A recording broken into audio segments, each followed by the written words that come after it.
Olá, todos e todas.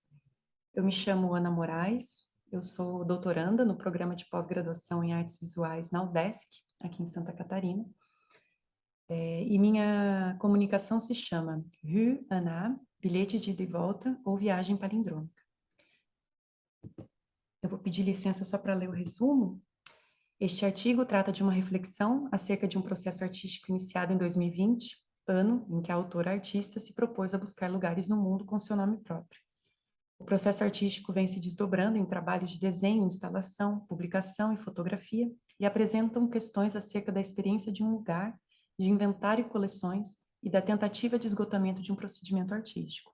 São relacionadas às práticas artísticas com referências escritas ou artísticas de Marília Garcia, Jorge Perrec, Maria Esther Maciel, César Aira, Mion Kwon e Júlio Cortázar. Palavra-chave: processo artístico, procedimento, experiência, lugar e esgotamento.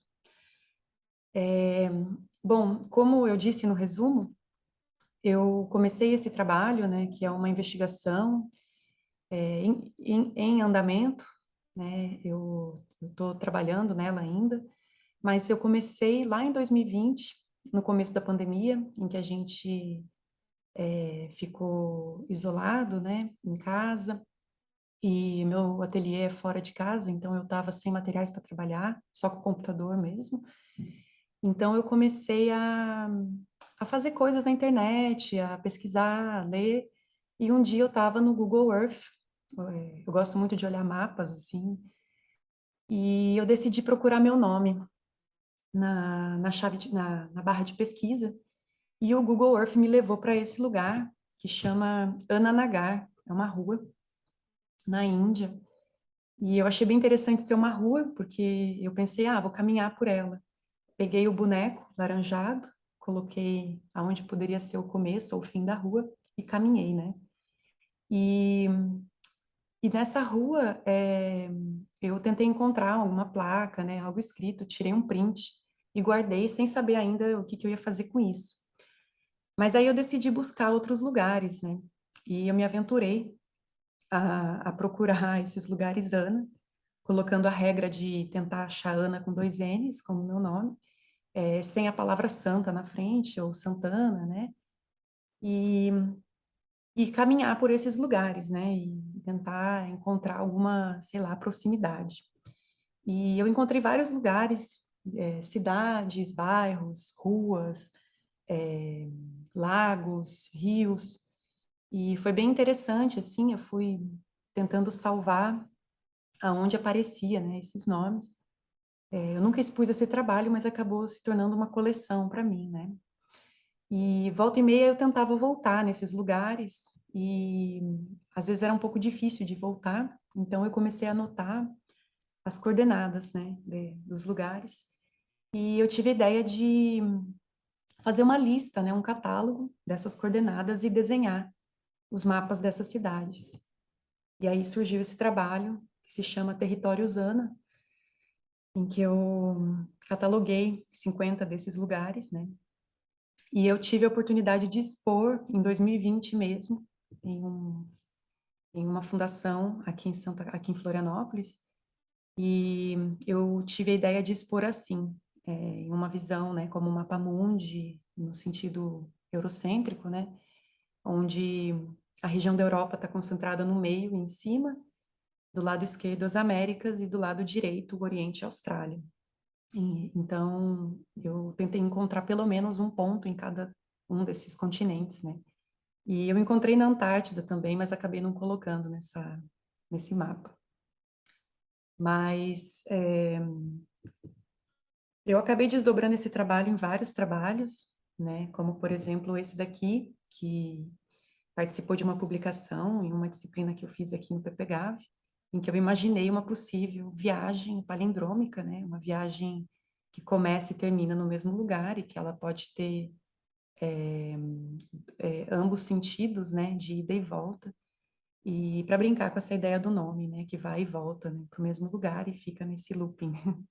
Então, eu consegui fazer isso na América do Norte, porque tem vários lagos e cidades, Ana, né? Então, eu salvei essa rota, né? Esses lugares possíveis para visitar. E também consegui fazer na Europa, indo até o Oriente e a África, ou da África para o Oriente. É a Rússia, no caso, né?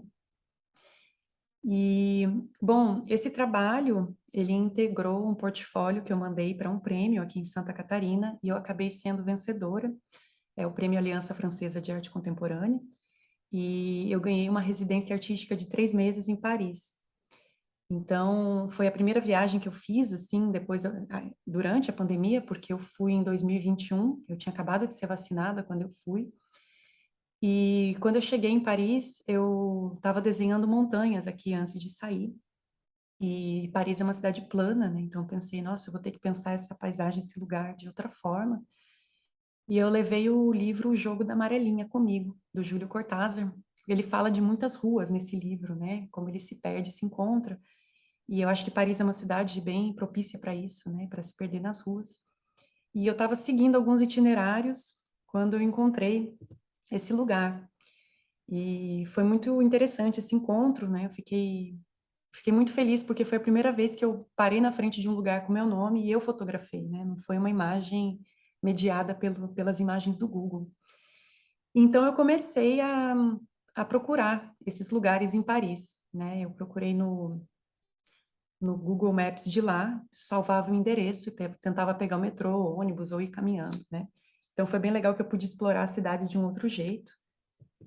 E encontrei de tudo, né? Salão de beleza, salão, é, restaurante vietnamita, lavanderia, loja de artigo de decoração. E eu fiz um mapa no estúdio onde eu fiquei e eu ia acrescentando esses lugares ou quando eu encontrava meu nome assim em pôster, né? Eu encontrei em porta de banheiro, enfim, ele foi salvando e colocando nesse mapa. E um dos meus últimos encontros é, foi naquele pontinho que vocês estão vendo do lado nordeste da cidade, na verdade fica fora da cidade de Paris, e que é a rua, né? É Rue Anna. E ela fica em Branolet e Bagnolet, desculpa.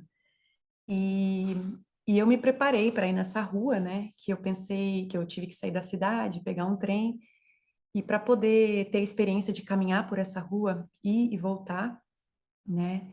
Eu gravei as minhas impressões enquanto eu caminhava e depois eu só transcrevi o áudio em texto. Então eu vou pedir licença para ler esse texto agora, que é o texto que foram as minhas impressões enquanto eu estava na rua Huana. A Huana mede 130 metros e tem 24 casas. Ela também tem 4 placas em que se lê Huana, 2 no começo, 2 no final da rua, em ambos os lados. Como quem vem da estação de trem, as casas número ímpar se encontram do lado esquerdo da rua, mas eu comecei pelas casas de número par, pois eu estava do lado direito da rua, por onde cheguei. As impressões de cada casa são curtas, pois aconteceram no ritmo da minha caminhada, considerando que eu tenho quase 1,80 m de altura e pernas longas. A casa 2 parece um estabelecimento comercial que está em reformas. Vi 2 homens entrando quando cheguei na rua. A 4 me parece uma casa abandonada, ou uma casa que os moradores desistiram de cuidar. A 6 tem uma placa vermelha e grande de não estacione, em francês. A 8 não é possível ver além do muro, pois foi forrada de uma cerca viva de grama sintética. A 10 é muito bem cuidada e cheia de plantas em vasos. A 12 está tomada por uma folhagem que faz uma cerca viva de fato. A 14 tem um muro alto e fechado, eu não consigo ver dentro. A 16 tem uma estátua de um porquinho da Índia. Me lembrou a fofa, a porquinha da Índia da minha filha. As casas 18 e 20 me parecem ter sido adquiridas pela mesma família que fez delas uma casa grande e que tem ninhos de passarinho. A casa 22 tem um muro preto e uma placa de saída. A 24 é uma casa de esquina e tem 2 andares. A partir daqui, tem uma faixa de pedestres com listras das cores do arco-íris. Dou meia volta e inicio as casas de número ímpar em ordem decrescente. A casa 23 está em reforma e tem um carro verde estacionado na frente. A 21 tem uma sacola de feira com rodas na porta. Possivelmente acabaram de chegar ou deixaram ali para lembrar de levar quando saírem. A 19 tem uma escultura de coruja na porta de entrada. A 17 me pareceu uma tentativa de arquitetura mais recente, mas que não teve fundos para finalizar. Um misto de modernidade já do passado em tons de verde e tijolinho à vista. A 15 tem um muro vivo. A 13, coincidentemente, conserva a decoração de Halloween no jardim. A 11 parece ser de pessoas que prezam por limpeza. A 9 parece estar precisando de uma poda. A 7 tem um meio do caminho de um arco vivo no portão de entrada. A 5 tem flores vermelhas na janela. A 3 tem árvores iguais, mas só uma perdeu as folhas nesse fim de outono. A 11 tem duas bolas de vôlei em uma prateleira na garagem. Atravesso a rua para voltar para a estação de trem e espero passar o número 76, o ônibus, né? Eu lembro de ter visto essa linha cruzando o centro de Paris. E, de fato, quando chego na estação central próxima de onde estou hospedada, é a linha que preciso esperar parar para cruzar a rua. Lembrei de Perrec, sentado na Praça Saint-Sulpice em outubro de 74, relatando os ônibus que passavam por lá. Infelizmente, o 76 não faz aquela rota. Eu gostaria de ter visto o ônibus que passa próximo a Rio Aná nos escritos de Perrec, mas isso vai ficar para uma outra história. Aqui está um pouco das referências desse texto, né, com quem eu converso, o Manual de Procedimentos do César Aira, em que eu vou pensar os procedimentos em artes visuais, né, o Jogo da Amarelinha, o livro que me acompanhou, o Parque das Ruínas da Marília Garcia, que também fez essa residência que eu fiz lá em Paris, e foi muito bom ler esse livro lá, porque eu me encontrei com ela em vários momentos, porque ela vai pensar como pensar um lugar, né, e eu acho que eu estava pensando um pouco isso também. O Lugar Errado, da Mion Kwon, que ela vai relatar uma viagem de um personagem que vai para uma cidade com o mesmo nome, né, mas ele vai para a cidade errada. As Ironias da Ordem, da Esther Maciel, que vai falar um pouco de listas e catalogações, né, para mim, tanto dos lugares que eu não estive, quanto desses que eu me propus a procurar. E a tentativa de esgotamento de um local parisiense, do Perrec, também em Paris, né, em que ele vai várias vezes, em vários momentos do dia no mesmo lugar, até ver, para esgotar as possibilidades de ver, né, de estar no lugar, e a gente se dá conta que são inúmeras, né? É isso, muito obrigada, até logo no debate.